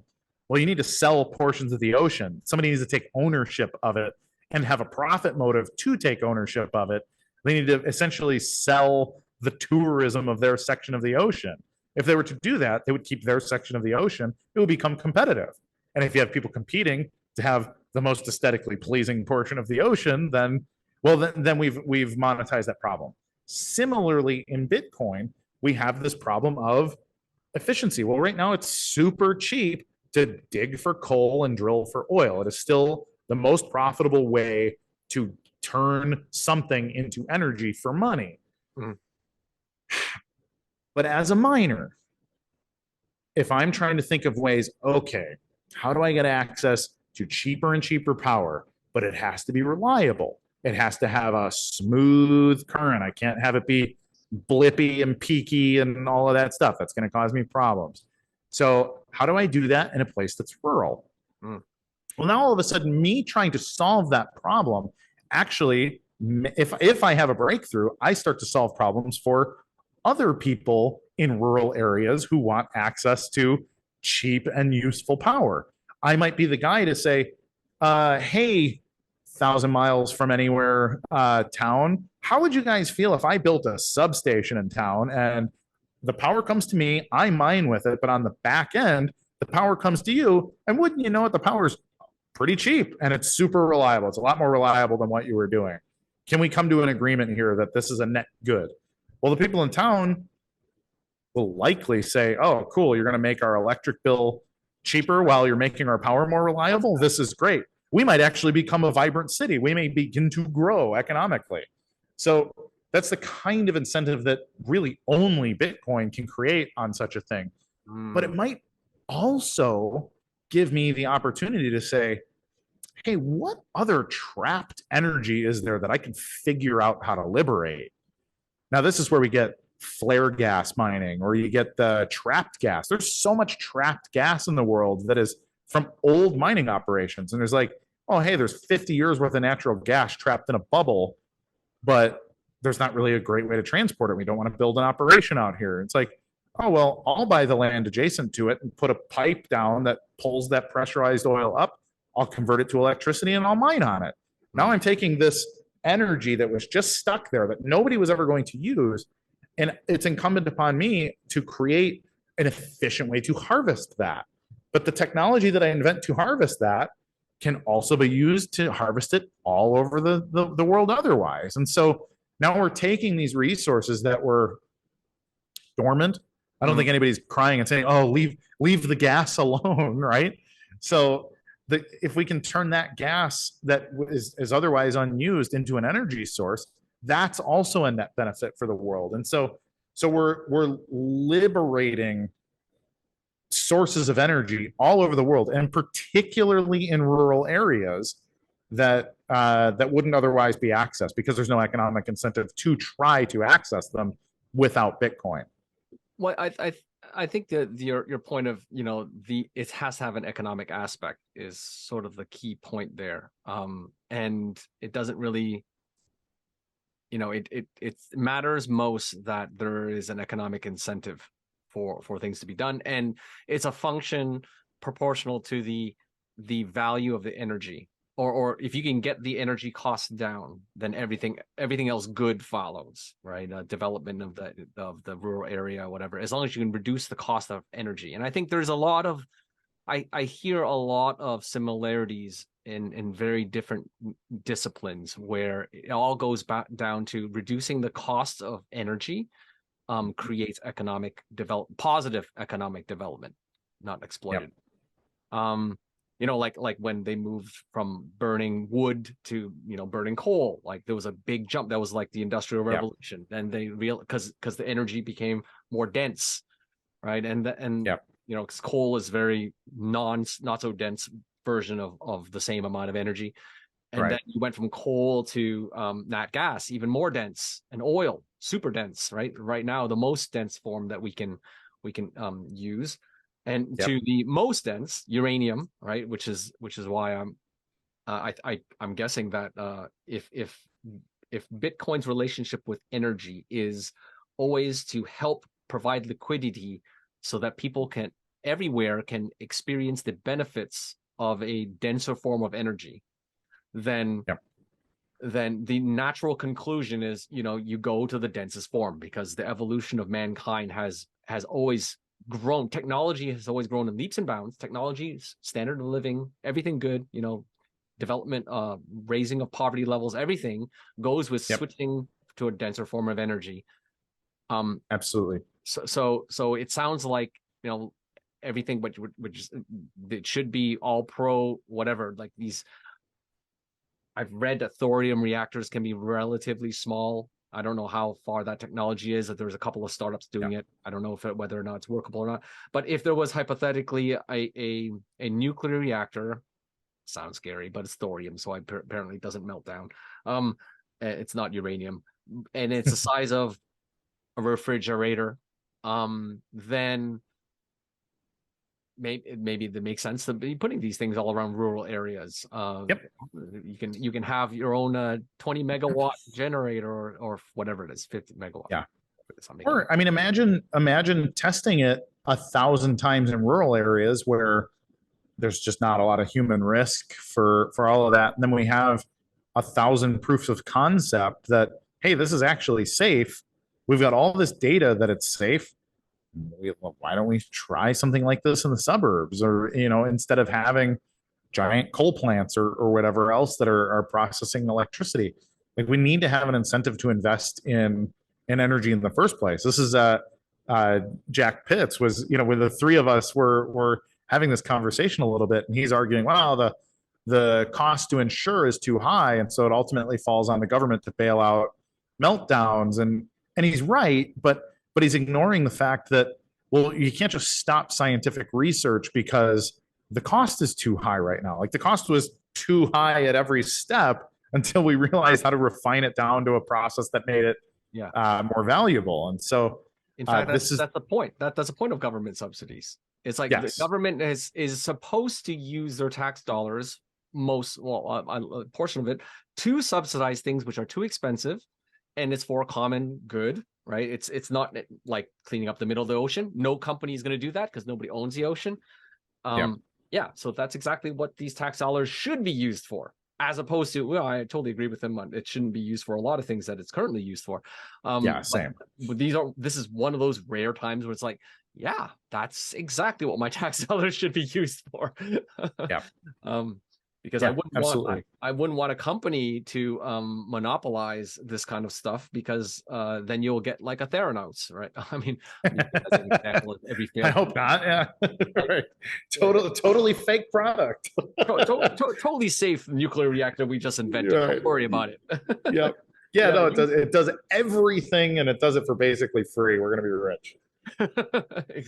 Exactly. Yeah.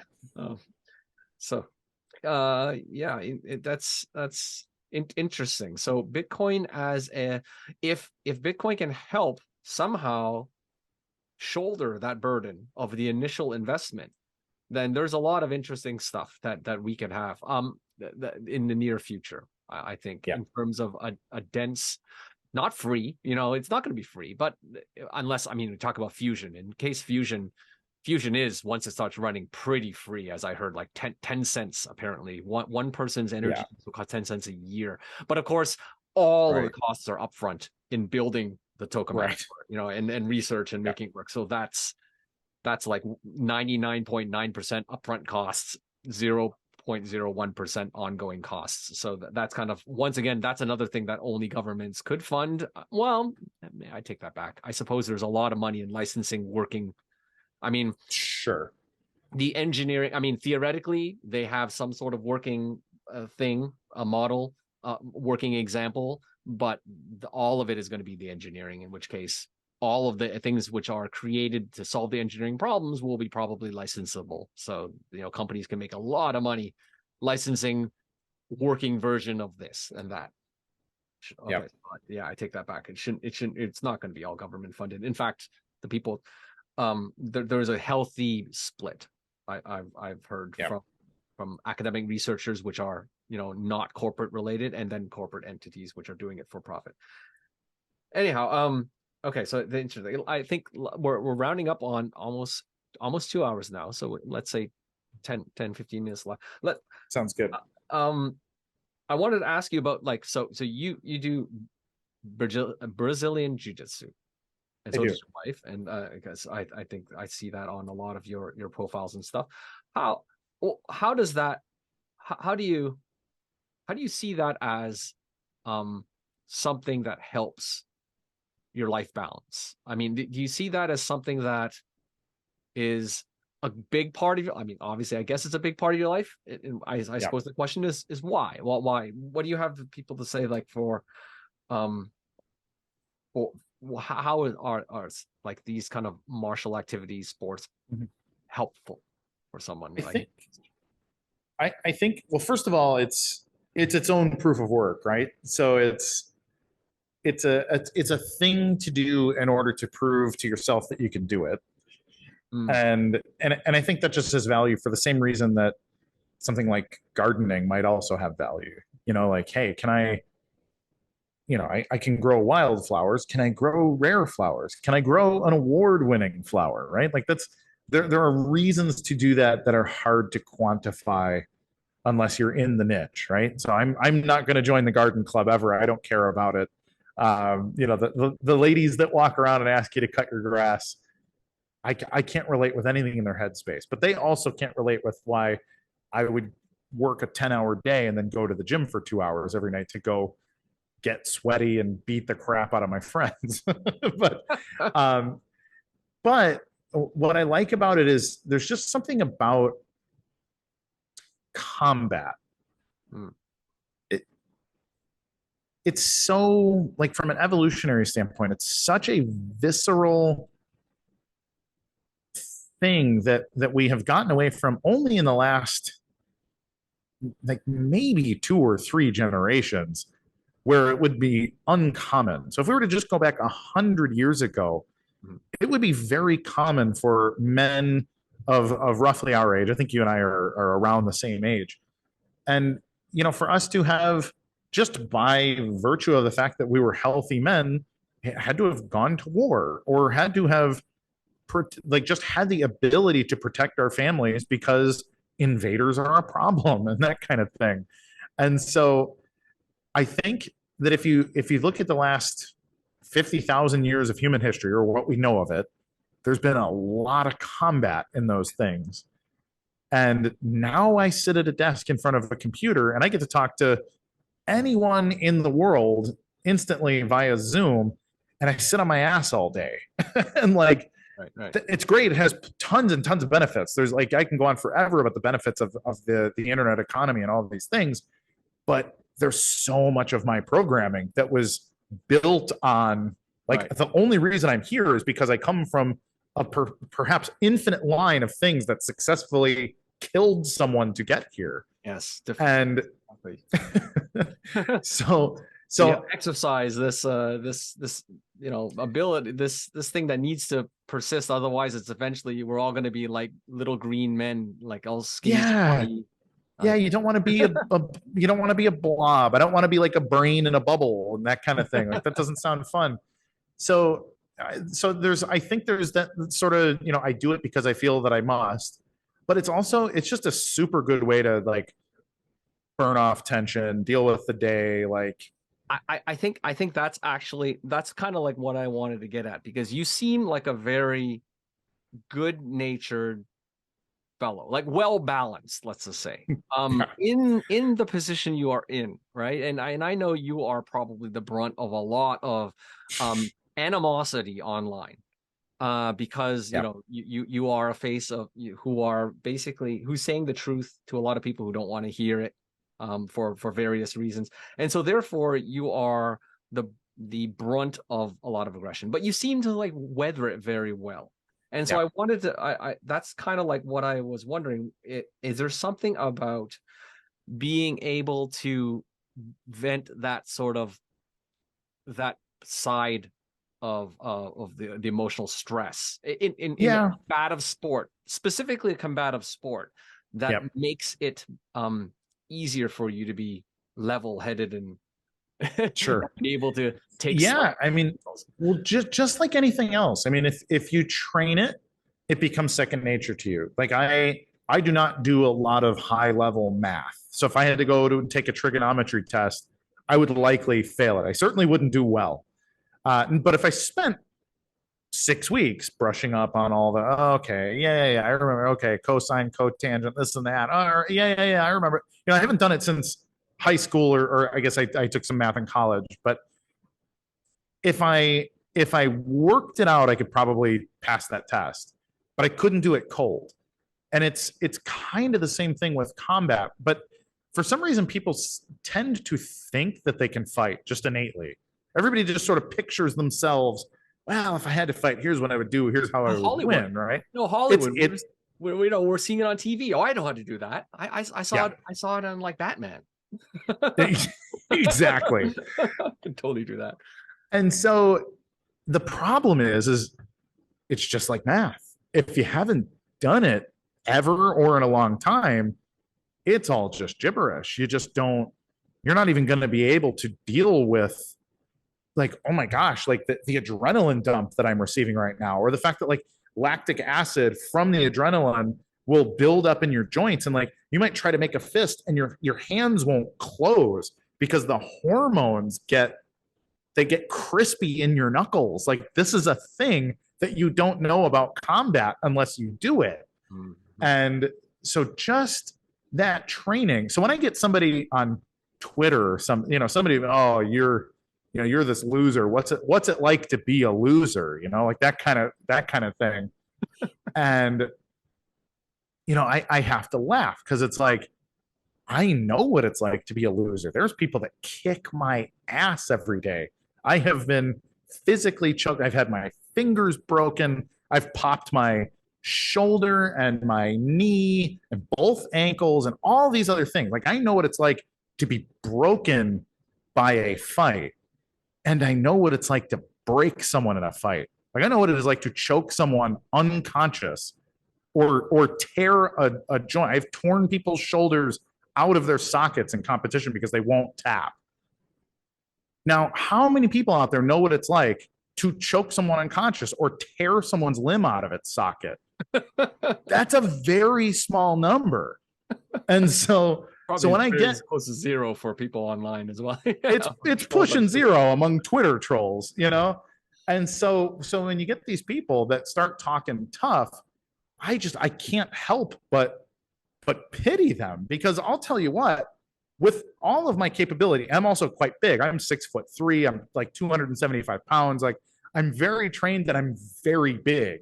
And so when somebody starts to harass me, I know I wouldn't harass someone like that, because I still don't want to fight anybody, because I still know what the risk is. Like, yeah, 90 something percent I'm going to win, but I might slip and fall and bang my head on the side of a table or something and kill myself because I'm clumsy. You might not even win. I might just lose because, some stupid chance, right?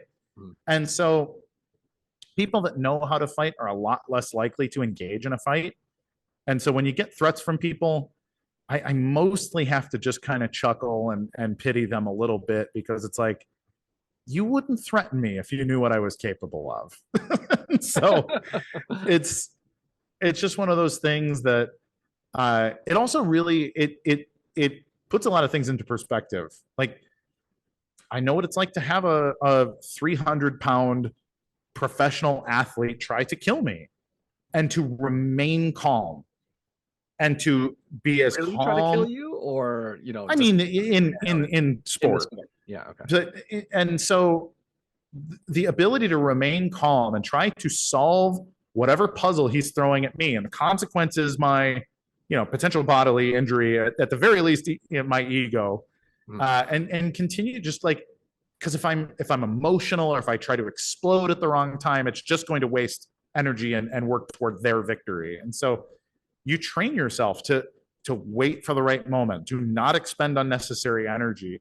But when you have that chance, like, make sure you time that chance perfectly, because if you do it wrong, you lose. And so it just kind of makes everything else seem so trivial, and everybody else's threats and stresses and all these other things. It's like, I have a very trained stress response to lots and lots of things. So I know. I think I know what you mean, because I mean, I've been thinking about like the differences between combat sports versus ball sports. Most of the sports. Yeah. And because I myself do fencing, and it's obviously it's not. I mean, it's not as physical as wrestling or BJJ. It's a good sport though. I've done it a couple of times briefly, and it's like I would get stabbed. So, but yeah, it's. I mean, it's more, I suppose, refined. I mean, in the sense that you don't really, the strength is not really a factor so much as that what you're saying, which is waiting for the right moment, doing exactly the right counter at the right moment. But it is a battling of wills, which is direct, which is versus like something like tennis or anything else with a ball. The ball is your focus, right? Everybody focuses on the ball. And in that sense, it sort of like dehumanizes the enemy. Your opponent is obviously the other team or the other person on the other side of the court, but your aim is the ball. You whack the shit out of the ball, right? Your opponent just does something to the ball, and now you just have to handle what the ball is doing, right? So it's never really like you versus them, staring at them in the eye, right? And then trying to anticipate their every move in real time. And I can relate to that. And the way you're describing it, I'm sort of imagining like in wrestling, it's that plus all technique and strength, because you have to watch everything, like holistic view of everything, right? So that's kind of cool. That is very interesting. And I think if internet trolls did some more physical activities themselves, then they would probably have less pent up anger and wouldn't be. Yeah, I agree. I suppose the natural filter, the great filter there, is that if there are, there will always be trolls, because the ones that don't have a balanced mental fortitude in life are the ones that we read about. And for sure. Yep. I guess that's been a great conversation. It's always a pleasure talking to you, Kurt. It's wonderful to have you on. And so good luck with everything, and I hope to talk to you again soon. Thanks, Jerry. It's been a pleasure. All right. Cheers. Take care. All right. See you later.